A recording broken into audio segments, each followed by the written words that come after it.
En 1995, Gabriel García Márquez creó en Cartagena la Fundación para el Nuevo Periodismo Iberoamericano.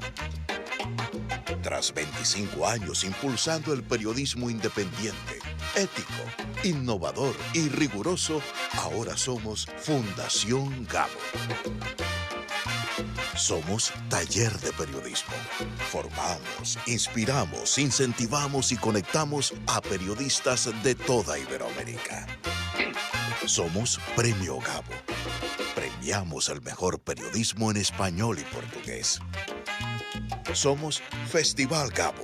Celebramos en Medellín el poder de las historias en la mayor fiesta del periodismo y la curiosidad. Somos Centro Gabo. A partir del legado de Gabo, promovemos proyectos de desarrollo social, cultural y educativo. Somos Fundación Gabo. Con camaradería y chéveridad desde el Caribe colombiano, promovemos un mejor periodismo, la creatividad y la memoria de nuestro fundador. Bueno, buenos días, buenas tardes a todos. Es un placer saludarles desde Oxford, donde me encuentro hoy, donde se encuentra también nuestro director Rasmus Nielsen, el director del Instituto Reuters para el estudio del periodismo. Estamos hoy aquí para presentar el Digital News Report de 2022, traducido al español, bueno, pues gracias al apoyo y al cariño de la Fundación Gabo. Que es un poco la que nos acoge hoy para hablar de este informe, que como saben es el informe más completo sobre consumo de noticias en todo el mundo, cubre 46 países, entre ellos 6 países latinoamericanos, también España, también Portugal. Y bueno, pues está todo disponible en español en la página web del Instituto Reuters, gracias, como digo, al apoyo de la Fundación Gabo. Está el enlace, lo tienen ustedes en el chat, si quieren ir explorándolo durante el evento. Lo que hoy vamos a hacer aquí es presentar el informe. Primero habrá una presentación de Rasmus Nielsen, nuestro director en inglés, aunque tienen ustedes traducción simultánea y las instrucciones las tienen en el chat, entonces es muy fácil escuchar a Rasmus. Rasmus hablará en inglés, pero las slides, la presentación que verán está traducida al español y también tienen esa traducción simultánea para seguirlo en nuestro idioma si quieren. Después de que termine Rasmus vamos a tener una conversación también en español con 3 periodistas excelentes, extraordinarias. Estoy muy contento de conversar con ellas. Patricia Campos Melo, columnista de Fola en Brasil. Luzmeli Reyes, fundadora y directora de Efecto Cocuyo en Venezuela.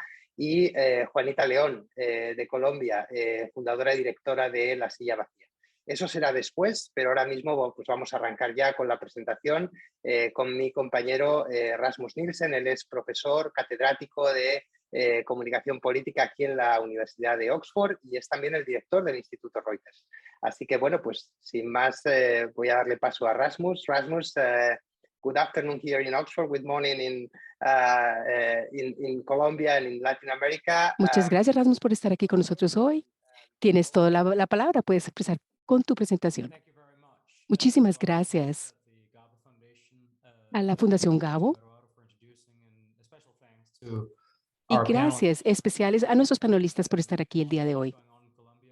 Hay muchas cosas que están sucediendo en este momento en Colombia y que está ejerciendo un poco de presión en el periodismo, en Venezuela también y también en Brasil.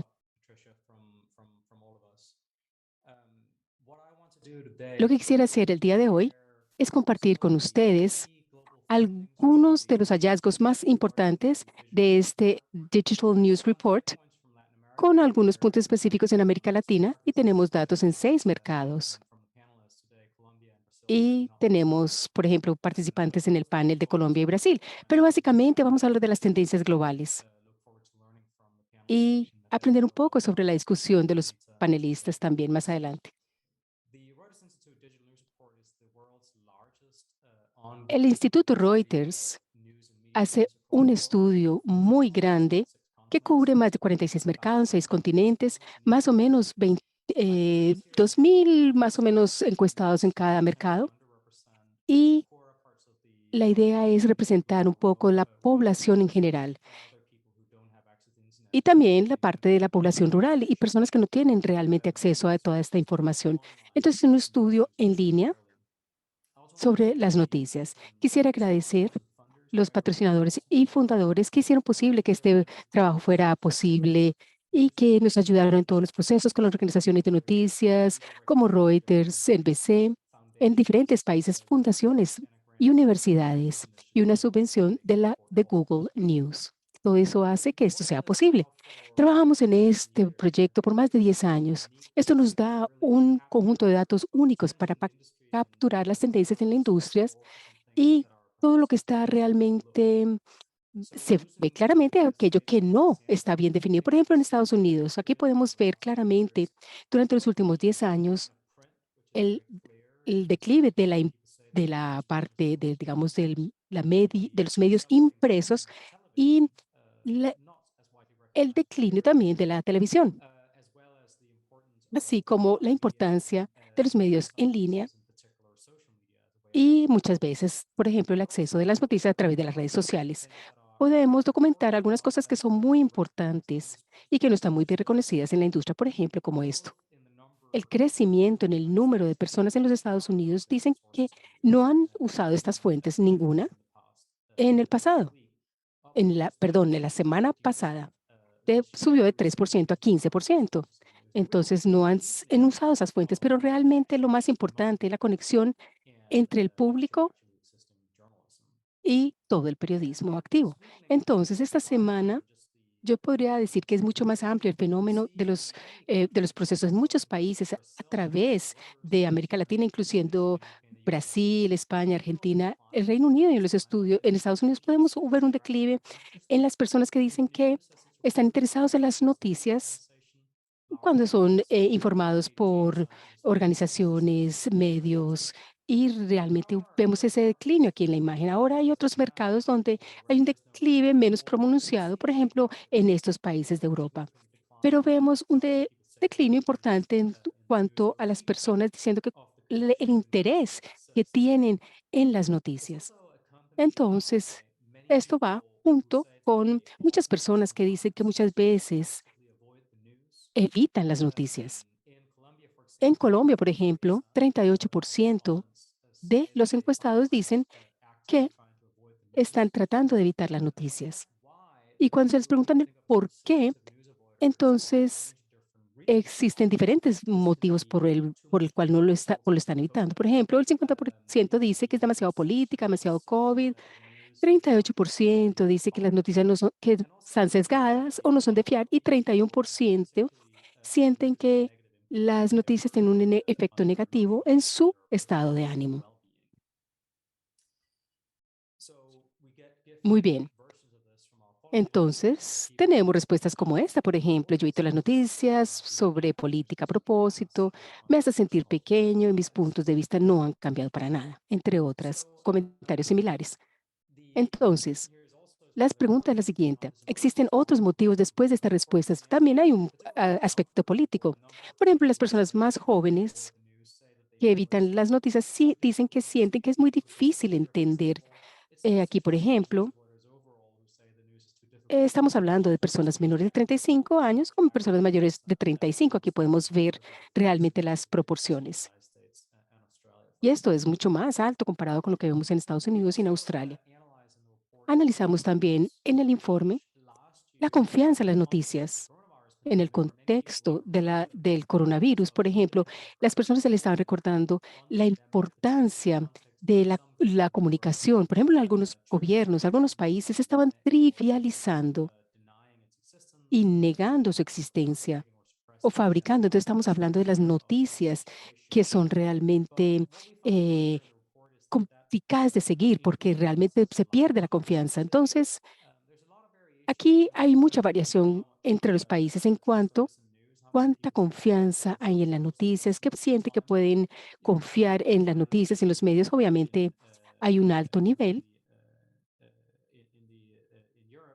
en Europa, pero en la mayoría de América Latina, por ejemplo, sería más o menos un tercer, 3% de la población. Entonces, son aquellos que realmente están escuchando las noticias en los medios de comunicación. La cuestión de Estados Unidos es un ejemplo porque divide las partidistas políticos en el izquierdos y derecho, o de izquierda y de derecha. Entonces, estas, eh, digamos, estas brechas se fueron aumentando en cuanto a la confianza en las noticias. Por ejemplo, los de la izquierda estaban realmente completamente sesgados y los de la derecha también. Entonces, estaba creando realmente una brecha mayor. Y esto era promovido definitivamente por los políticos, por el presidente y por los partidistas. Pero, por ejemplo, en Finlandia, un país que tiene un alto nivel de confianza en las noticias, entonces vemos casi ningún cambio político, o por lo menos están todos confiando en los medios de comunicación y menos polarización comparado con los Estados Unidos. Entonces, en el Reino Unido, donde estamos localizados, serían, por ejemplo, los de la derecha que confían más en los medios que los de la izquierda. Bueno, la pregunta es que si hay desequilibrio, digamos, con respecto a a los medios de comunicación cuando están divulgando las noticias. Esa fue una pregunta clave. Aquí, solamente, por ejemplo, viendo a Europa, podemos ver que la mitad o más de la mitad de los encuestados en el norte de Europa podrían decir que hay un desequilibrio dependiendo de las posiciones políticas. Y, por ejemplo, en el centro europeo y también en España, por ejemplo, en Colombia, solamente dice 17% dice que los medios están a salvo de la influencia de los políticos y Brasil un poco más alto sería 27%. Hablando sobre su independencia de los gobiernos. Los temas que cubrimos son sobre las actitudes hacia los medios de comunicación, su interés, cómo se vinculan con los medios de comunicación y más allá de prestar atención es simplemente si los siguen permanentemente. En la medida que la publicidad aumenta y las empresas de tecnología están viendo más editores creando nuevos modelos de negocio, pero no está muy claro que el público realmente está aceptando esto a un nivel masivo, mientras que algunos editores estamos viendo algún crecimiento en los mercados en 20 países donde tenemos buenos datos sobre eso. El porcentaje de personas que dicen que pagan por las noticias en línea estuvo estable en 70%, pero el número real basado en la información que recolectamos, podemos ver el hecho de que muchos de esos pagos no van a ser con suscripciones en línea. Ahora, si observamos el número de suscripciones con respecto a los medios que ellos pagan, podemos ver algunos países que sería interesante para ver. Por ejemplo, por un lado tenemos una dinámica interesante. En la mayoría de los mercados es un número limitado de que tiene, por ejemplo, la mayoría de todas las suscripciones online. Pero hay una gran variación donde en algunos mercados hay una cantidad de personas que dicen que pagan para una suscripción, pero existen, por ejemplo, otros mercados como Portugal y el Reino Unido es mucho menor. También vemos aquí que en esta dinámica son solamente dos mercados en los Estados Unidos y Australia, donde tenemos las suscripciones promedio, que sería el número 2, y en otros países sería solamente una marca, o sea, un medio. O sea, que en las cuales las personas se suscriben solamente a un medio y en Estados Unidos y en Australia serían dos. Aquí podemos ver la revolución de los Substacks que no despegan, altos niveles de Estados Unidos, pero incluso allí hay 1% menos de la población paga a un newsletter. Sin embargo, es solamente en los Estados Unidos que vemos una atracción interesante. El 7% de los suscripciones en los Estados Unidos dicen que tienen una suscripción online, están suscritos a un boletín, pero sería solamente a un 1% en Alemania o en Australia cuando hablamos de periodistas individuales, cuando se hacen suscripciones a periodismo independiente. Ahora, si pensamos sobre las suscripciones desde el punto de vista del público, cada uno que mira, por ejemplo, sus extractos de bancarios se dan cuenta que hay hay diferentes modelos de suscripción. Ustedes pueden ver, por ejemplo, video, music, sports, en deportes, entre otras muchas cosas.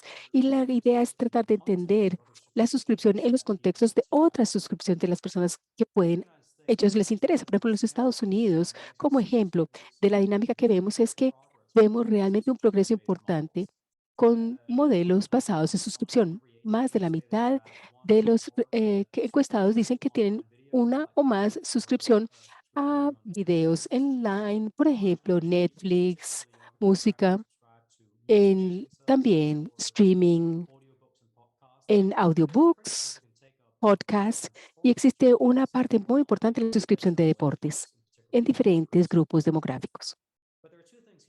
Pero hay dos cosas aquí que realmente son importantes decir a aquellos que nos interesa el periodismo.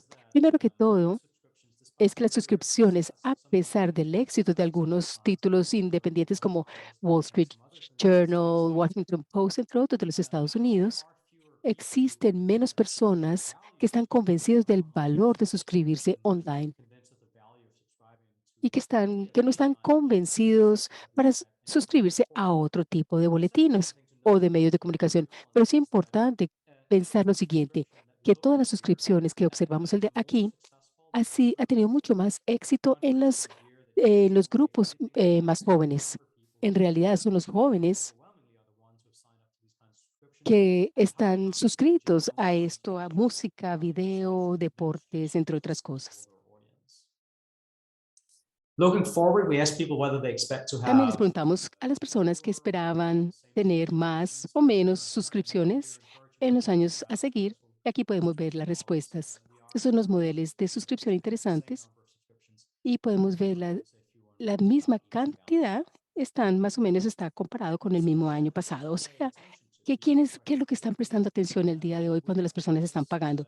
Les preguntamos a las personas en la encuesta si hablamos de los medios en línea, si están más orientados a los periodistas individuales o a las grandes empresas.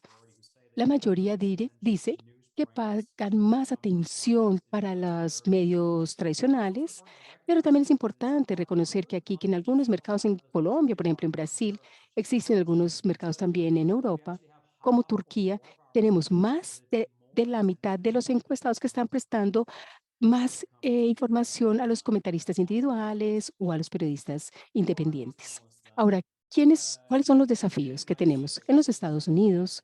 Cuando se le pregunta a las personas que digan cuáles son los periodistas que ustedes quieren seguir, la mayoría de las personas podrían mencionar, por ejemplo, estos periodistas que más se conocen, que serían Tucker Carlson y Rachel Maddow.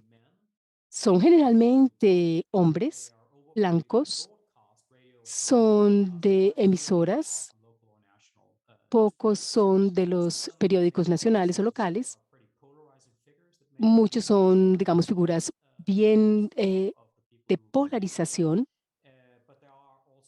pero también hay algunos periodistas aquí en la lista que representan una organización de medios que tienen alguna manera de neutralidad o imparcialidad. Ahora, mirando la lista para el caso de Brasil, de nuevo, el patrón es que generalmente son hombres.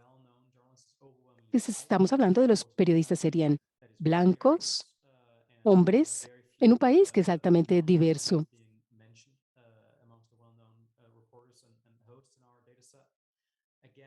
De nuevo, aquí como los Estados Unidos, vienen de las emisoras y no muchos vienen de los periódicos impresos. Algunos de ellos son periodistas que son, digamos, figuras bien de polarización y que no necesariamente son imparciales o neutrales. Por último, ¿cómo las personas están accediendo a las noticias? Lo que encontramos es que la mayoría de nosotros accesamos la información en línea en diferentes maneras, a través de aplicaciones, redes sociales, agregadores, y después preguntamos cuál es la mejor manera para accesar las noticias. Y lo que encontramos es que solamente 23% simplemente van con una suscripción directa, muchos en redes sociales, 28%, buscadores 26%. Existe una variación entre los diferentes países con respecto a esto. Estamos hablando aquí de los metadatos de Colombia. Muchas personas dicen que van directamente a buscar la información en línea, pero vemos que el uso de las redes sociales es mucho más alto, un 34%, buscadores, y lo mismo en Brasil. Aquí podemos ver que sería a través de las redes sociales y los buscadores.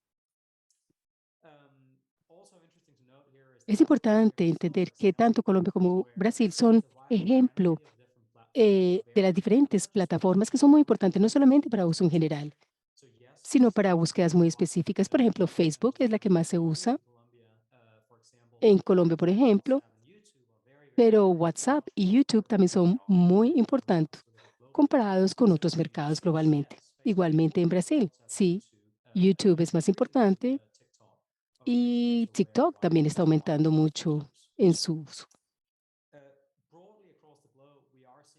Hemos estado viendo también los principales accesos a las noticias. Podemos ver que las personas con un poder adquisitivo mayor tienen un acceso diferente, obviamente, pero existen realmente un acceso muy variado, porque existe una serie de países, por ejemplo, en Europa, donde hay un acceso directo, y otros mercados, por ejemplo, en América Latina, y también en África estamos viendo cuál sería la mejor manera de las maneras o la manera como las personas acceden a la información. Aquí lo pueden ver en el informe. Una de las redes que está creciendo en este espacio es TikTok, junto con Instagram y Telegram.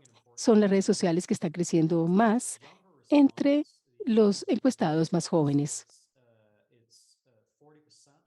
Sería 40% en todos los mercados, diciendo que ya utilizaron TikTok para cualquier búsqueda y que lo han utilizado, y 15% lo han utilizado para buscar noticias. Existe una serie de países como México y Perú, y con todos los encuestados, no solamente los jóvenes,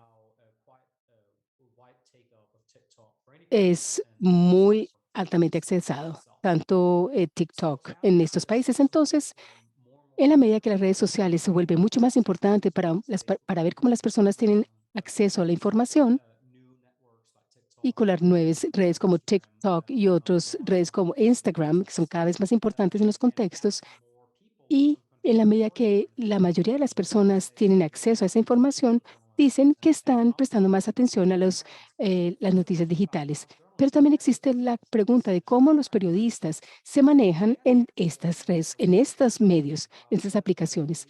Les hemos preguntado a las personas que si cuando los periodistas están utilizando las redes sociales como Twitter o Facebook, si deberían informar las noticias o deberían expresar también su opinión personal para compartirlas en sus plataformas. Y la mayoría de los países la mayoría dice que los periodistas se deberían dedicar solamente a las noticias, pero también que podrían expresar sus propias opiniones. Pero en algunos mercados, por ejemplo, en Brasil es un claro ejemplo de esto. Es la mayoría cree que los periodistas deberían tener la libertad de expresar su opinión. En algunos otros países, cuando miramos, por ejemplo, los Estados Unidos, son más los jóvenes que tienen esta visión, pero en Brasil el patrón es consistente. Obviamente hay personas que dicen que los periodistas solamente deberían hablar sobre las noticias, pero realmente entre los jóvenes dicen que, bueno, los periodistas podrían realmente opinar.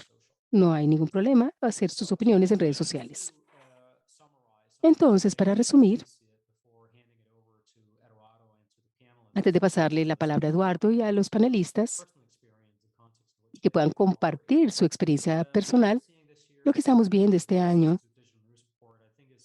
es una imagen clara de donde vemos unas tendencias para desconectarse de las noticias. En algunos casos, maneras extremas de evitar las noticias, donde las personas realmente no están utilizando ningún medio, pero también un declinio en intereses a las noticias, porque las personas sienten que las noticias los oprimen, son sesgados, los medios, o simplemente no quieren saber nada más de los medios de comunicación, noticias, ni el coronavirus. O eso sería desde su punto de vista personal. Y también vemos que la confianza en las noticias ha aumentado durante la pandemia, pero también hay una reducción en algunos mercados, pero específicamente cuando hablamos de la polarización en los contextos políticos que existe mucho en América Latina, lo que quiere decir es, eso está, ¿qué quiere decir la confianza del público? Realmente es un acercamiento un poco más agresivo cuando dicen sí o no. Cuando hablamos de pagos en línea, estamos viendo algunos eh, medios interesantes que están haciendo un trabajo muy interesante, inclusive mucho más que países mucho más ricos y realmente tienen más personas que quieren pagar por las noticias. Entonces, yo creería que hay algunas preguntas que surgen aquí.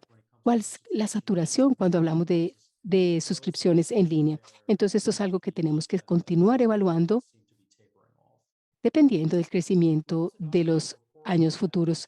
También vimos una erosión en el papel directo de accesar las diferentes aplicaciones, aunque realmente toda esta información les llega a las clases más privilegiadas, pero también hay otras maneras como las redes sociales y que están realmente llegando a los públicos más jóvenes.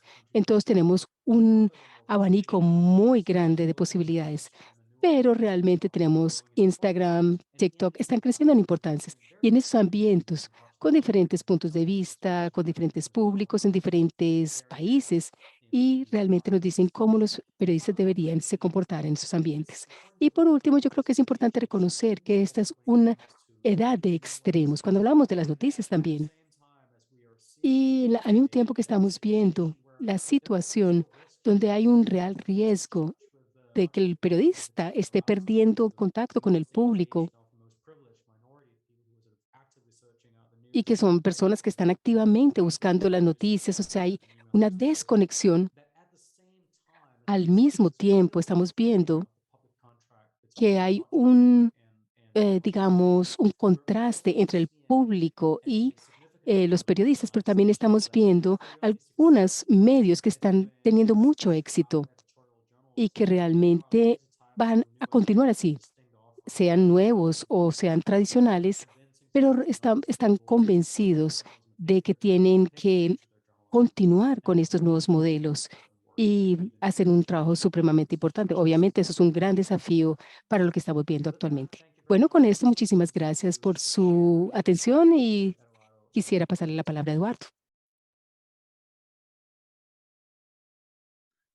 Thank you so much, Rasmus. Muchas gracias, Rasmus, por la Muchísimas presentación. gracias, Rasmus, por la presentación. Thank you. Aquellos que tengan abierto el chat, acabo de dejar ahí también un enlace a la presentación de Rasmus con todos esos gráficos y esas slides en español, si las quieren tener. Y todos los gráficos del informe, como decía al principio, están disponibles en la página del Digital News Report en español, que también he compartido hace un momento en el chat. Tienen ahí el enlace para que pues le echen un vistazo ahora o si quieren al terminar el evento. Bueno, despedimos ya a Rasmus y vamos a charlar bueno, pues con tres periodistas, como decía, extraordinarias. Quizá las audiencias en Brasil o en Estados Unidos no presten atención a las periodistas, porque la mayoría de los nombres que veíamos eran hombres, pero aquí sí, en el Instituto Reuters y en la Fundación Gavos sí prestamos atención a tres periodistas extraordinarias, las tres valientes, profesionales, independientes. Bueno, saludamos ya a Juanita León. Juanita es directora y fundadora de La Silla Vacía, una periodista muy, muy prominente en Colombia y seguro que tenemos mucho que hablar con ella, ¿no? También sobre periodismo y un poco también sobre las elecciones que acabamos de vivir allá en Colombia. ¿Qué tal, Juanita? ¿Cómo estás? Hola, Eduardo. Un placer estar aquí con ustedes. Muy bien, además de Juanita, nos acompaña hoy desde Madrid, curiosamente, Luzmeli Reyes. Luzmeli es de nuevo, una periodista extraordinaria. Ella es fundadora y directora de Efecto Cocuyo, que es una de mis páginas favoritas, gran medio independiente venezolano. Y bueno, Venezuela no está incluido en el informe, pero muchas de las tendencias que identificamos seguramente les sonarán bastante también a Luzmeli. ¿Qué tal, Luzmeli? ¿Cómo estás? Hola Eduardo, ¿cómo estás? Y saludos a todos los que se conectaron, a todos los que están en el chat también. Muy bien. Ahora mismo charlamos contigo y con Juanita y bueno, pero antes quería saludar, por supuesto, a Patricia Campos Melo. Patricia es, como saben, periodista, columnista del diario Pola de Sao Paulo. Y bueno, pues tenemos todos muchas ganas de que nos cuente, ¿no? Un poco lo que está ocurriendo en Brasil. Brasil es un país extraordinariamente grande y diverso y que tiene unas elecciones muy, muy importantes este año.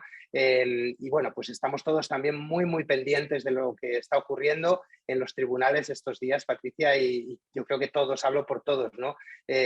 Para decirte que tenemos muchas, muchas ganas de que eso salga bien y te mandamos todo el apoyo posible, desde Oxford y desde los lugares donde estamos todos. Muchísimas gracias, Eduardo, y todos. Es un honor estar acá y quiero disculparme por mi portuñol. Espero que me entiendan. Es un honor estar ahí con Juanita y Luzmeli y con Rasmus y contigo. Gracias. Nada, tu portuñol es fantástico y eres probablemente la única persona que ha hecho ya eventos con el Instituto Reuters en español y en inglés. Así que muchísimas gracias, María. Perdón, Patricia fue la invitada en nuestra Memorial Lecture hace un año y bueno, es un placer tenerte aquí con nosotros de nuevo. Y podemos empezar, si quieres, hablando, Patricia, contigo, porque uno de los datos más significativos que nos ha presentado Rasmus es el dato de personas que evitan las noticias a propósito y en concreto en Brasil. A mí me ha llamado mucho la atención y seguro que a ti también, que el porcentaje se ha disparado, ¿no?, en los últimos años, coincidiendo también, no sé si tiene algo que ver con la presidencia de Jair Bolsonaro. No sé, desde tu experiencia, ¿no?, como periodista ahí en Pola y por tus conversaciones también con tus colegas y con gente también corriente, ¿no? ¿Te ha sorprendido este dato? ¿Qué razones, qué motivos crees que hay para que se haya disparado tanto ese porcentaje, especialmente en Brasil? Bueno, me sorprendió, pero no mucho. A mí me parece si tenemos un presidente que todos los días dice que la prensa no se puede confiar y la prensa es de izquierda, la prensa es comunista, hay como una erosión en la confianza de la gente y algunas personas piensan que no me voy más a leer nada o asistir nada porque todo es negativo. Y la cosa que pienso es que nosotros tenemos que ser cuidadosos para no tener la conclusión errada de todo esto. Es necesario hacer una autocrítica en qué estamos haciendo errores, esto es importante, pero no que tenemos que cambiar completamente el contenido para que la gente, a ellos les gusta lo que vamos a escribir. Porque una cosa es tornar más eficiente y así aumentar el alcance de las noticias, sea con tecnología o sea con una lenguaje más sencilla, que es algo que también está en el report, pero no que tenemos que escribir menos acerca de política, acerca de COVID, porque un poco de los hallazgos del report es que una parte de la población está sob influencia de gobernantes que están todos los días diciendo que la prensa es comunista o algo así. Entonces, eso es lo que pienso. Sí, no, completamente de acuerdo con eso que dices. No es tanto no tocar algunos temas como, bueno, tocarlos de otra manera, encontrar la manera, ¿no?, de llegar a esas audiencias. Bueno, decías que es cierto, ¿no?, que en Brasil hay un presidente, ¿no?, que llama comunistas a los periodistas. Yo creo que probablemente es algo que Luzmeli, en el otro extremo y desde otro país muy distinto y con un gobernante muy distinto, pero en muchos asuntos muy parecido, seguro que puede hablar. Luzmeli, en este fenómeno, no sé cuál es tu experiencia desde Venezuela. Es cierto que no tenemos datos sobre Venezuela y el porcentaje de gente que evita las noticias allá, pero quizá es algo que sí que han notado de alguna manera en los últimos 2 años en efecto Cuyo. Bueno, gracias. Como en contraste con lo que decía Patricia, pues en Venezuela a los periodistas críticos o independientes pues nos acusan de ser de derecha, ¿no? Entonces, desde el poder siempre señalando a todos aquellos que de alguna manera son disidentes, y también el proceso ha sido muy distinto y nosotros siempre advertimos de que estos procesos que ha habido en Venezuela desmantelamiento de industria y todo esto, un sistema autoritario, pues es replicable y se ha ido replicando en las democracias, en América Latina, lo podemos ver también en El Salvador, por ejemplo, con un signo distinto.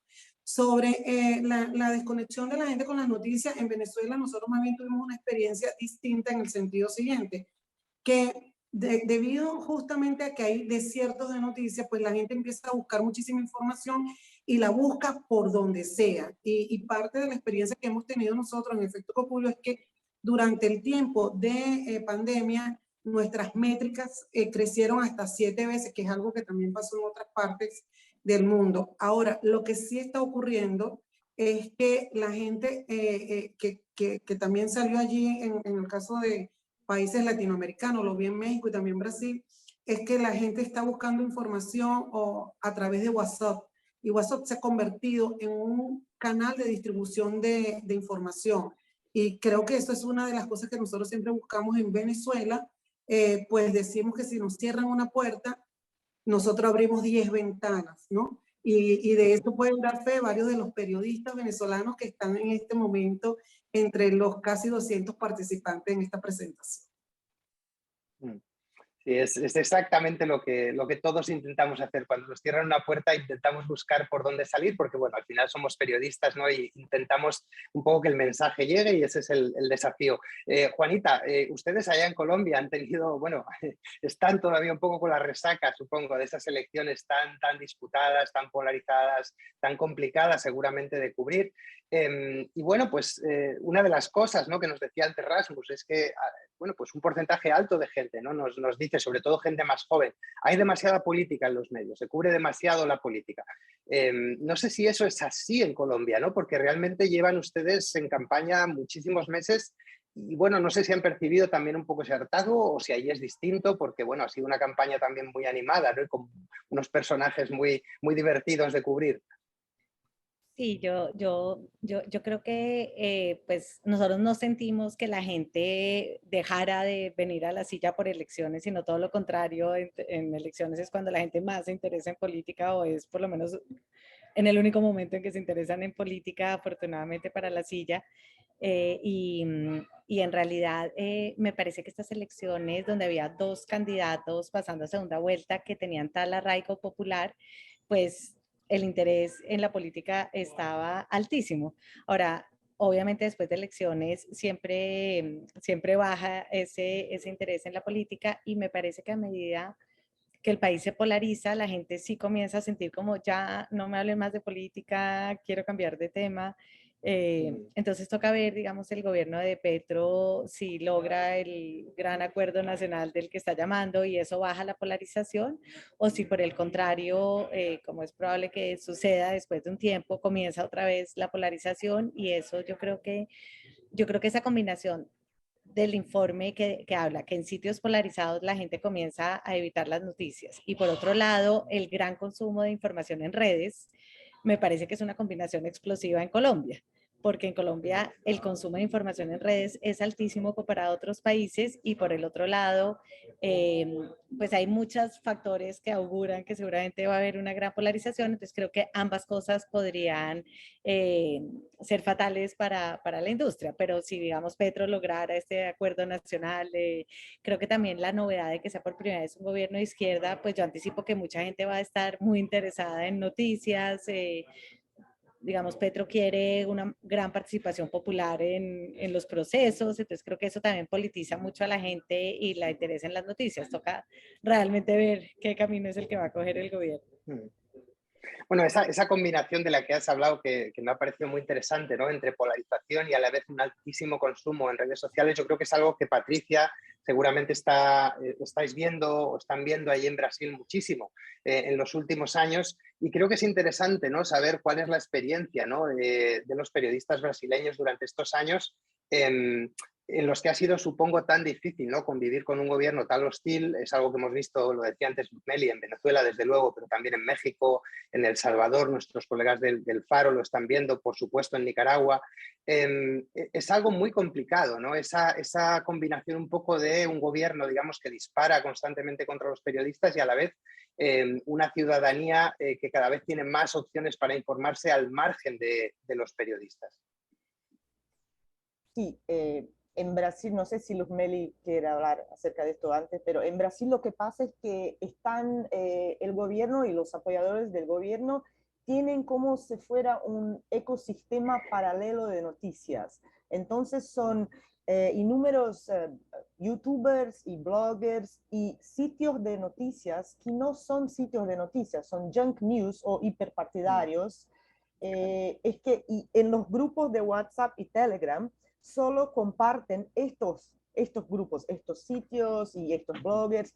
Entonces, para una parte de la población, concretamente es una realidad paralela, porque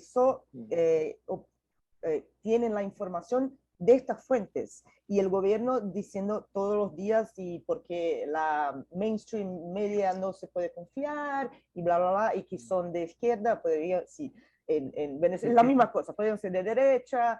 Entonces, y para nosotros periodistas son dos golpes, porque en un lado están diciendo, los periodistas son todos sesgados y son comunistas y los medios también, entonces por favor eviten estos medios. Y al otro, es tan más fácil de obtener alcance por WhatsApp, por Telegram y las redes, que es una competencia muy, muy difícil. Sí, completamente de acuerdo y quizá, bueno, Luzmeli nos puede decir más, pero quizá lo que es igual distinto, ¿no, Luzmeli, en el caso de Venezuela o lo que es quizás más complicado, es que tienen ustedes incluso problemas de acceso a veces a la audiencia, ¿no? Han tenido problemas para acceder a la audiencia por bloqueo, ¿no? Por bloqueo promovido por el gobierno algunas compañías telefónicas, entre ellas, por cierto, vamos a nombrarla bien claro y que se escuche bien, Movistar, que es una operadora española y que ha seguido en ocasiones pues los requerimientos del gobierno venezolano, de la dictadura venezolana a la hora de no dejar a los medios llegar a las audiencias. ¿Cómo viven ustedes ese bloqueo, Luzmeli? Bueno, muchísimas gracias por nombrar a la soga en estas casas de ahorcados, porque creo que ahí hay un punto muy importante y en el caso de Movistar, y lo tengo que decir y lo he dicho ya en muchas otras ocasiones, y más a propósito del informe emitido recientemente por Telefónica sobre las intervenciones o pinchazos a más de 20% de los usuarios de esta Telefónica en Venezuela, pues como una empresa como esta que respeta el marco normativo de derecho y democracia en España, en la Unión Europea, pues los irrespeta impunemente en un país como Venezuela. Y por supuesto que eso nos toca muy, muy fuertemente, pero yo siempre insisto, y aquí quisiera no nacionalizar el tema, sino ampliarlo. Creo que un tema que salió en esta encuesta, en este estudio que ustedes muestran, el tema de la polarización. Nosotros tuvimos más de 20 años polarizados y de la experiencia que hemos tenido como periodistas que veníamos de otros medios, pues para mí la polarización es una trampa. Y es una trampa porque la polarización hace que justamente las personas se agrupen en sus burbujas y validen sus sesgos y realmente no reciban una buena información. Y es allí cuando desde el poder, ya sea Bolsonaro, ya sea Bukele, por decir algunos otros dos, o ya sea en el caso de AMLO, pues le dicen a la gente, no crean en los medios, crean en mí que soy el político, como que, ¿sabes? Como que si no tuviera algún interés. Y dentro de eso creo que una de las alertas que hemos hecho en muchísimos espacios es saber que la polarización es una trampa que nos impide ver procesos y además preguntarnos qué nos está diciendo la gente cuando suceden estos procesos de polarización en nuestra sociedad y cómo podemos actuar los periodistas y los medios para cumplir con el cometido de informar de la mejor manera y con todas las visiones para que la gente pueda tomar mejores decisiones. Que es al fin y al cabo, yo creo que una de las estrategias que hacen desde el poder y con todo el sistema de desinformación es justamente que la gente no sepa quién creer. O sea, no le cree a los periodistas, no le cree a los medios, duda de hechos científicos como vimos en todo el tema COVID. Y creo que en ese sentido sí hay que ver cómo la democracia o cómo los sistemas democráticos tenemos retos para poder ver cómo discutimos el rol de periodistas y medios en un marco tan complejo como el que se ha descrito en el informe, pero como el que sabemos que estamos viviendo, ¿no? Sí, yo creo que en esto que has dicho, Luz Meli, das en el clavo. Yo creo que para todos los países que estamos aquí representados, incluido el mío propio, España, donde estamos viendo ese mismo fenómeno desde la izquierda y desde la derecha, intentando un poco crear esa especie de realidades paralelas, a veces para ciudadanos que son muy sectarios y prefieren un poco ese tipo de información a la información que les dan los medios. Pero quería preguntarle a Juanita, porque bueno, ella lo acaba de vivir hace unos días, ¿no? En Colombia, y seguramente nos puede dar algunas lecciones, algunas claves sobre lo que viene en Brasil, sobre lo que viene en España también el año que viene, en otros países, ¿no?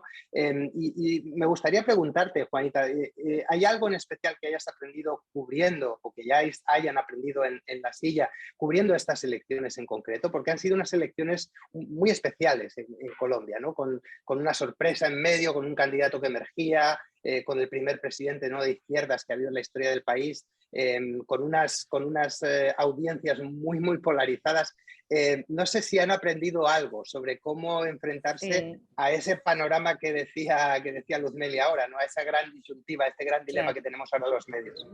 Eduardo, yo comenzaría primero diciendo una cosa que me parece que a veces los periodistas como que perdemos de vista, y yo lo leí en un libro que me pareció increíble que se llama Post-Periodismo o Post-Journalism, La muerte de los periódicos, de Andrew Meir.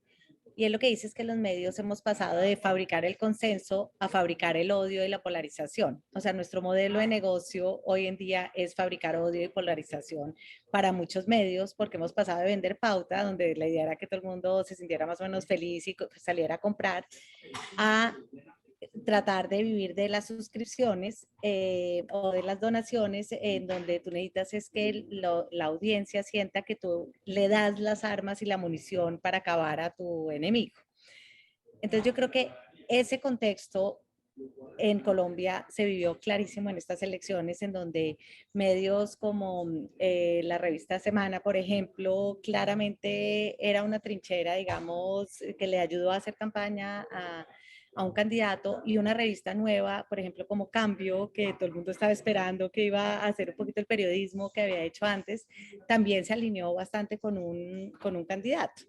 Y eso, y en general hubo como una gran alineación de los medios. La Silla pues hizo una apuesta muy a contracorriente de tratar de mantener como un poco la neutralidad, digamos, más tradicional, que ya en este nuevo ecosistema parece algo casi que viejo. Pero pues nosotros creíamos que ese es el periodismo que sabemos hacer, digamos. Y creo que fue una apuesta pues que con un grupo en particular, digamos, que mucha gente apreció, y que mucha gente seguramente sintió que eso no le producía confianza, porque me parece que es interesante cuando tú ves los niveles de confianza en los medios. Muchas veces la confianza está muy determinada por el hecho de que claramente haya una alineación con una mirada política. En La Silla nosotros en el 2018 tuvimos muchos problemas con la audiencia por dos razones. Una, porque en redes solo poníamos los links a las historias, entonces la gente solo miraba el link, sobre todo en nuestro detector, y entonces le parecía que era sesgado. Y entonces nosotros desde el 2018 comenzamos a desjerarquizar la página y producir información como específicamente para redes sociales. Y creo que eso esta vez fue como muy bueno haber ocupado ese espacio de redes sociales, porque como muestra el informe, todo el mundo está en las redes sociales. Entonces creo que eso fue algo que hicimos bien. Y lo segundo es que desarrollamos una biblia de formatos. Entonces hicimos, bueno, el perfil se escribe así, los primeros 2 párrafos tienen que tener esto, los otros 2, la nota de tesis es esto, el relato tiene que tener 4 escenas, y haber hecho esa biblia de formatos fue clave también para no quedarnos en notas de tesis, donde me parece que hay más probabilidad de comenzar a tener sesgos, sino que hicimos muchos más perfiles, muchos más relatos, y creo que eso nos ayudó también a mantener como una posibilidad de que los periodistas estuvieran muy desde adentro contando la campaña. Y ese enfoque más imparcial del que hablas, ¿os ha traído algún problema con los superamigos, con la gente que paga, digamos, por La Silla? No, yo creo que a nuestros super amigos pues les encanta eso, pero es posible que nosotros podríamos incluso tener mucho más tráfico si nos hubiéramos alineado más con un candidato o con otro, porque me parece que siempre corremos el riesgo de ser unos tibios y no lograr generar esa pasión que me parece que generan otros medios en donde se alinea. Entonces, creo que el costo se paga más en tráfico y se gana, digamos, en prestigio, pero en tráfico creo que sí tiendes a perder. Claro. Bueno, y comentabas lo de dar la batalla en las redes y hacer contenido específico para redes. Una de las cosas que señala el informe, que creo que son más interesantes de conversar. Y, por cierto, si tienen alguna pregunta, pueden ustedes ponerla aquí en la herramienta de preguntas y respuestas de Zoom y enseguida la respondemos. Pero decía, una de las cosas más interesantes es un poco ese dilema, ¿no? que hemos preguntado en algunos países sobre si los periodistas deberíamos limitarnos a informar en redes sociales o si deberíamos también poder poner opiniones. No vemos muchísimos periodistas opinando en redes sociales. La verdad es que una de las cosas que más nos ha llamado la atención, Patricia, es que en el caso de Brasil es uno de los pocos países en el informe donde a la gente le parece normal y saludable que los periodistas den sus opiniones en Twitter, en Facebook, en redes sociales. No sé cómo ves tú este dilema, no sé si crees que nos favorece, ¿no? Como periodistas, si crees que es bueno para nuestra credibilidad, si deberíamos relajarnos sobre esto porque al final pues somos seres humanos y está bien que la gente vea nuestros sesgos, digamos, a plena luz del día. ¿Cómo ves tú este dilema?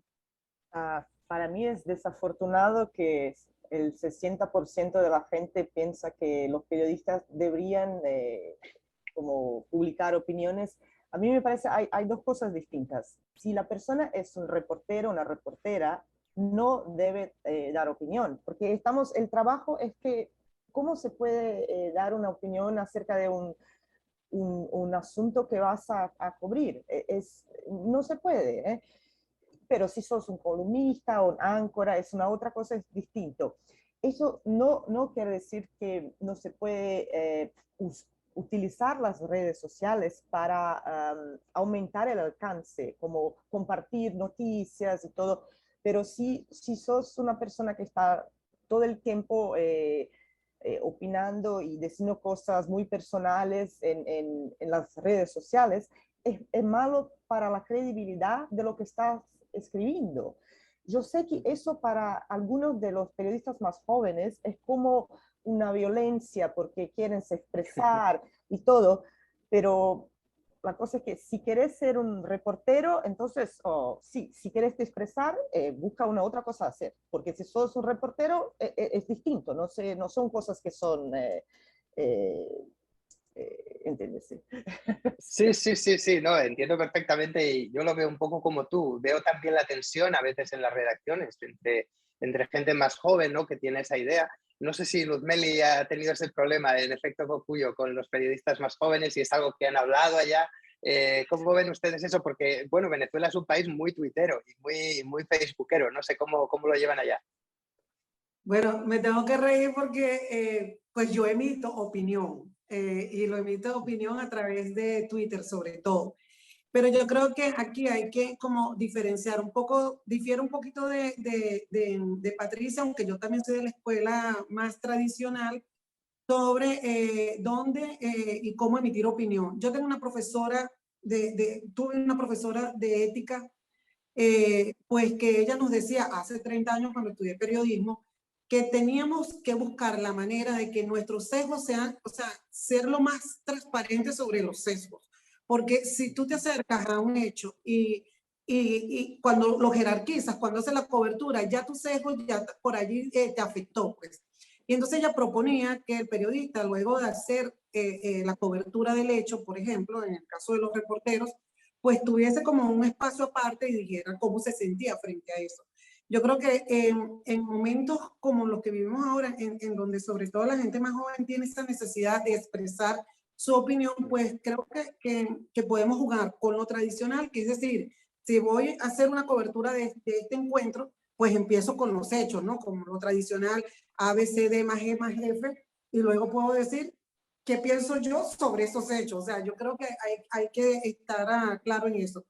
Es un dilema. La gente, por cierto, en estudios que nosotros hacíamos en Venezuela, no distinguía entre opinión e información, y esto que la diferencia clásica era la información va de un lado y la opinión de otro lado, y en el caso de los medios impresos, pues sabemos que había una diferenciación. Entonces, la gente veía la opinión incluso como una información. Y creo que esto haya salido en la encuesta o se haya consultado en este estudio, pues también nos pone en este dilema de ver cómo manejamos nuestro corazoncito, que lo tenemos, nuestras opiniones, que también las tenemos informadas, y el papel que cumplimos en un momento determinado al reportar un hecho. Es tan complicado y desde luego esto lo apuntas, Luzmeli, y está muy estudiado, ¿no? Cómo en el entorno digital ese contexto se pierde, se rompe y es muy difícil pues decirle al lector lo que es opinión, lo que es información y desde luego también mucho más en redes. Bueno, antes de pasar a las preguntas, ¿no? de la audiencia, por favor, cualquier cosa que quieran saber de nuestras panelistas, quería hablar un poquito de los jóvenes, ¿no? Casi no hemos hablado y es uno de los temas, yo creo, más importantes, ¿no? del informe. Muchas claves ahí, ¿no? De cómo se consume la información en ese grupo de edad, de cómo, digamos, están desconectando en cierta manera, ¿no? de los medios tradicionales, sobre todo a la hora de ir a nuestras páginas. Y bueno, antes Juanita no ha comentado el tipo de formatos, ¿no? que se han inventado en redes sociales para intentar llegar a ellos. En fin, no sé, por ejemplo, me gustaría saber en el caso de Patricia, ¿no? si tienen, digamos, algo pensado, ¿no? para las elecciones que vienen, precisamente para llegar a ese grupo que, bueno, pues quizá está un poco más alejado y no compra el periódico en papel de Fola o incluso no entra a la página web de Fola para seguir las elecciones.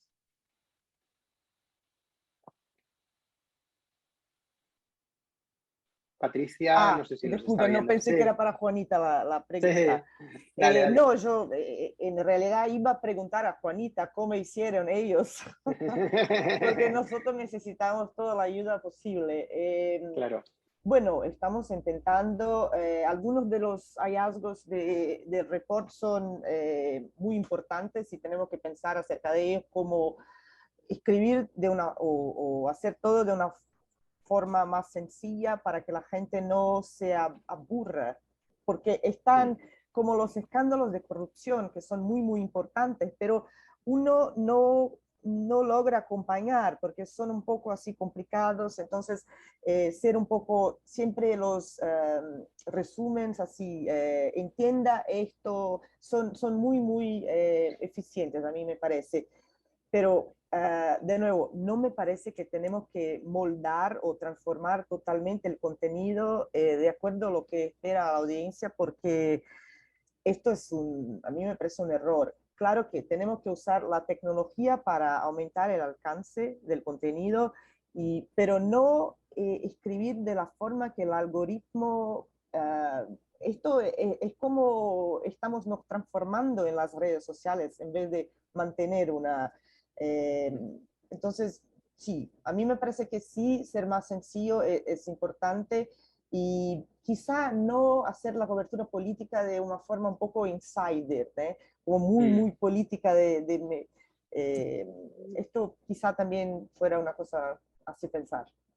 Sí, en esto estoy muy de acuerdo con esto que acabas de decir, porque a veces un poco los periodistas escribimos casi para las fuentes, ¿no? Y a veces con esas pequeñas micro exclusivas que no le interesan probablemente a nadie más que a los propios políticos. Y creo que es importante mantener la perspectiva. Juanita, hay alguna pregunta en el chat, ¿no? Pidiendo un poco que nos des un poco la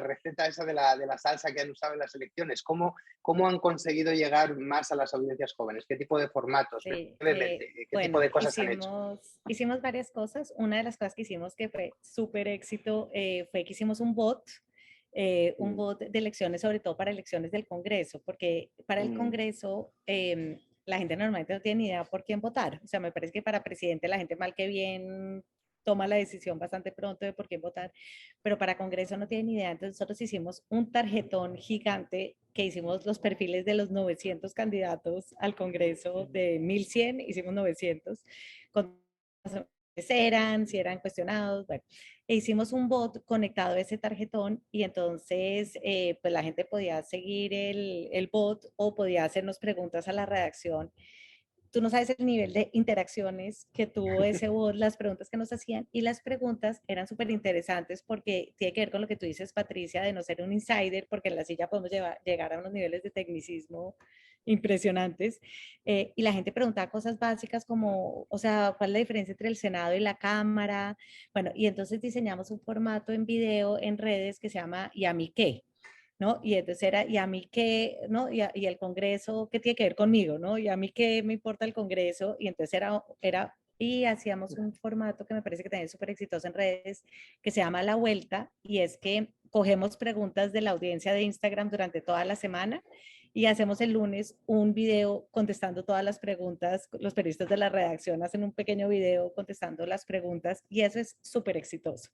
Hicimos otro formato que se llama La Sabatina, que es un test que hacemos los sábados. Preguntas y así también podemos ver que sí supieron, que no entendieron.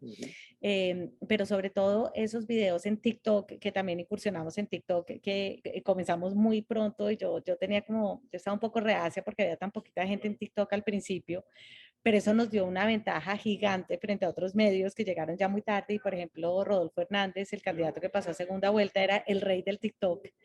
Entonces comenzamos a hacer unos videos súper cortos en TikTok, también contestando cosas así, casi que una línea como casi que pedagógica, y eso fue muy, muy exitoso. Entonces creo que esas cosas que hemos hecho en Instagram, sobre todo, nos han puesto como a otro nivel con gente más joven, ¿no? Y en la página, pues obviamente seguimos haciendo las historias largas y en profundidad. Otra cosa que hicimos que yo creo que nos ayudó mucho fue que sacamos un libro con los perfiles de todos los candidatos muy temprano, desde enero, terminamos el libro y comenzamos a hacer los perfiles pesados. Antes como que sacábamos todo el perfil completo y esta vez comenzamos a hacer como cuál fue la influencia de los papás sobre los candidatos, cómo fueron sus alcaldías, y eso también nos dio como un nivel de conocimiento de los candidatos previamente que fue clave. Yo diría que esas son cosas como que todo el mundo puede hacer, y que facilitan mucho después el cubrimiento. Bueno, buenísimas ideas esas que nos da Juanita, que se pueden aplicar casi en cualquier país, o sea que seguro que muchas de las personas que nos escuchan pueden tomar nota. Bueno, muy rápido, preguntas del público porque estamos ya acabando, me está diciendo Elisa que tenemos casi 6-7 minutos. Bueno, hay una de mi buen amigo César Batiz, al que le saludo, la última vez nos vimos en Medellín, que pregunta por qué no se incluyó Venezuela en el estudio. Bueno, nos encanta siempre incluir nuevos países, necesitamos financiación para hacerlo. Tenemos ahora 46 países en el informe, hay 6 latinoamericanos y ojalá pronto esté Venezuela, pero de momento hasta aquí es hasta donde podemos llegar. Hay una pregunta de Benedita Cantañede, que yo creo que sería para Patricia, porque, bueno, y es algo que además te iba a preguntar yo, que es, todos sabemos, ¿no?, cómo fue en las últimas elecciones en Brasil, y no sé, bueno, cómo están afrontando eso, ¿no?, en su periódico y en otros periódicos, ¿no? La avalancha un poco de noticias falsas que vimos, la avalancha de desinformación, bueno, pues de acoso a los medios, ¿no? ¿Cómo se prepara uno para una campaña así, ¿no? Para una campaña que, bueno, viendo lo que pasó entonces, pues supongo que va a ser muy parecido o incluso peor. Sí, en estas elecciones es peor, porque el principal problema, el slogan es que las elecciones van a ser robadas, se dice en español, que no van a ser limpias. Sí, entonces, sí, exacto. La misma cosa que hizo Trump en 2020, exactamente la misma cosa, pero en Brasil con el tema de las máquinas de votación electrónicas. Entonces, todos nosotros periódicos estamos todo el tiempo, como todos los días, hay algo que los apoyadores o presidente Bolsonaro dice acerca de las elecciones y el sistema, que es totalmente falso, y nosotros hacemos esto. No es ni siquiera una cuestión de, vamos a amplificar esto, porque es tan frecuente que si nosotros no decimos nada, va a ser amplificado sin ninguna contranarrativa. Y entonces, pero la verdad es que la única cosa que sabemos cómo hacer es confrontar la desinformación con información. Todavía no tenemos una cosa, o cómo hacer con que la contrainformación, con que el fact-checking o las noticias de calidad viralicen tan rápido como nadie, no sé si ustedes saben cómo hacer esto, porque esta es la pregunta de millones de dólares. Entonces lo que estamos haciendo es muy ágil para hacer fact-checking y hacer las noticias y también para decir, ser transparente. Entonces, cómo funciona el sistema electoral. Y entonces muy didáctico y transparente y cómo funciona para que la gente vea que no hay una conspiración. Pero sabemos que es difícil porque las burbujas son muy establecidas y muchas veces están en este ecosistema paralelo de información. Pero... Y iba a preguntarte por eso, ¿hay alguna cosa que les hayan dicho las plataformas en estos últimos años, algo que estén intentando hacer para que las elecciones que se vienen en Brasil no sean como las que vivieron hace días a ellas, hicieron como en febrero un compromiso con las autoridades electorales de qué iban a hacer, y entonces nosotros publicamos una comparación de lo que habían hecho en Estados Unidos en 2020, que no fue suficiente porque tuvieron todos los problemas, pero es increíble cómo no estaban preocupados acerca de Brasil. Todo lo que habían hecho en Estados Unidos es todo lo que no estaban haciendo en Brasil. Entonces, con estos artículos y notas y un report, podemos un poco poner presión. Entonces, YouTube está cambiando un poco. Por ejemplo, en Estados Unidos estaba prohibido contenido con falsidad acerca de las elecciones. Y en Brasil no. Y entonces empezamos a decir, ¿por qué en Estados Unidos es desinformación y acá no? Entonces, creo que es muy difícil porque hay un precio político, un puesto político, si las plataformas van a enforce todas las reglas electorales. Entonces, a ver qué va a pasar. No, está claro, y como dices, hay siempre un doble rasero, ¿no? En cuanto a la forma en la que actúan las plataformas en Estados Unidos y fuera de Estados Unidos. Y desde luego lo hemos visto en Brasil, lo hemos visto en India, lo hemos visto en Filipinas, en muchos países donde los problemas son realmente terribles y las plataformas tienen una actitud mucho más pasiva de la que tienen en Estados Unidos, y es un problema que tenemos que subrayar. Bueno, ya estamos acabando, nos quedan creo que 2-3 minutos, así que les voy a hacer una última pregunta que está en el chat y yo creo que no es una mala manera de terminar.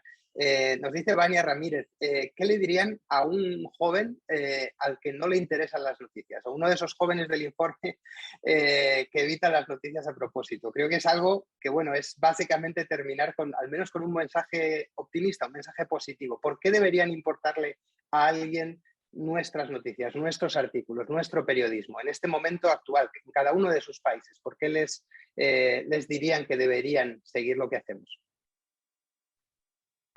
Puedes empezar tú, Patricia, venga. No, empieza Luz Meli, si tiene una idea mejor.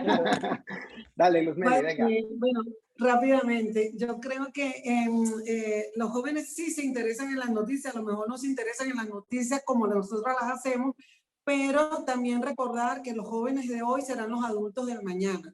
Y hay unos temas muy claves en donde los jóvenes tienen posiciones muy claras en términos de derechos humanos, en términos de derechos de comunidades LGBT, en términos de cambio climático, que tal vez están allí esos temas y nosotros a lo mejor por una escuela clásica, yo digo que nosotros somos adultos contemporáneos digitalizados, pues a lo mejor no entendemos eso, pero creo que esa brecha generacional siempre ha existido, solo que ahora se ve más en la parte tecnológica. Así que no siempre vamos a ser jóvenes y vamos a llegar a esta edad, y yo deseo que todos los jóvenes lleguen a esta edad.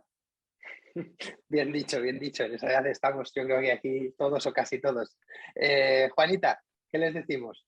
Bueno, yo creo que pocas cosas te afectan tanto la vida como la política, ¿no? Sino que lo diga Luz Meli o Patricia, ¿sí? O sea, realmente si uno lee cualquier cosa de literatura se da cuenta que la política puede cambiar tu vida de un día para otro.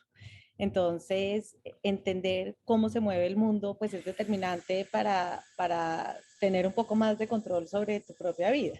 Ahora, yo lo que creo es que puede ser que muchos jóvenes no nos lean a nosotros, pero están más enterados que cualquiera de nosotros. Es la experiencia que yo tengo con los jóvenes. Entonces, de pronto, más que una pregunta para los jóvenes, es una pregunta para nosotros, a los medios, que la gente se está enterando de cómo funcionan las cosas, de pronto saltándose a nosotros, pero no es que no estén enterados. O sea, a mí me parece que un niñito de 20 años hoy en día es mucho más informado de lo que yo era a los 20 años y eso que yo leía todos los medios.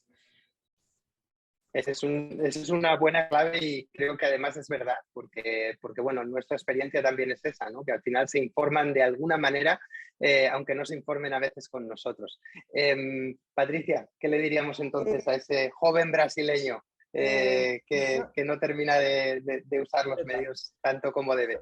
Yo diría que esta generación que es mucho más avanzada que nuestra generación y otras generaciones en términos de los derechos que tienen en luchar por los derechos. Entonces tienen que recibir información profesional de periodismo, que no es una opinión, que no es entretenimiento. Sí.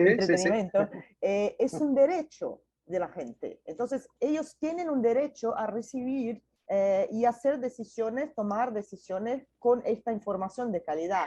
Entonces, yo espero que ellos luchen por este derecho de obtener información de calidad. Sí, hacen mucho de una forma autónoma, que es muy bueno, pero me parece que van a reconocer que cuando tenemos gente que está profesionalmente dedicada a esto y que es muy importante tener también estas fuentes profesionales. Entonces, eso me parece. Sí, que cierto es eso que has dicho, efectivamente, porque hay siempre una diferencia clave, ¿no? Importantísima, y todos los que estamos en este evento seguramente lo sabemos, ¿no? Entre el periodismo profesional e independiente y, bueno, pues muchas fórmulas, ¿no? de interacción pública que vemos hoy en día. Qué difícil es distinguir lo que es periodismo de lo que no, y qué fácil al mismo tiempo. Bueno, ha sido un placer enorme para mí charlar con ustedes, Patricia Campos Melo, de Pola en Sao Paulo, Luz Meli Reyes de Efecto Cocuyo en Venezuela y mi buena amiga Juanita León de La Silla Vacía en Colombia. Muchísimas gracias por estar hoy con nosotros. Gracias a las tres. Gracias a ustedes. Y gracias. Bueno, gracias. Y bueno, para los demás que nos están escuchando todavía, muchas gracias por seguir el evento hasta el final. Ha sido un verdadero placer. Ya saben que el Digital News Report en español está disponible en la página web del Instituto Reuters. Es muy, muy sencillo. Todos los gráficos están en español. Hay muchísimo que leer. Hay páginas en concreto de 6 países latinoamericanos: México, Colombia, Chile, Brasil, Argentina, Colombia, Perú. Y también de España y Portugal, y por supuesto cualquier cosa que necesiten de nosotros, del Instituto Reuters, tenemos un boletín en español que enviamos todos los sábados y bueno, al que pueden acceder en nuestra página web. Muchísimas gracias a todos por estar con nosotros hoy. Ha sido un placer. En nombre del Instituto Reuters y en nombre de la Fundación Gabo, nos despedimos hasta la próxima vez. Muchas gracias. Hasta luego.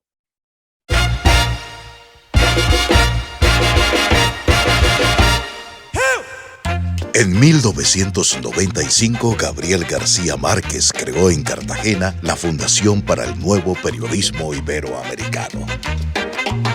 Tras 25 años impulsando el periodismo independiente, ético, innovador y riguroso, ahora somos Fundación Gabo. Somos Taller de Periodismo.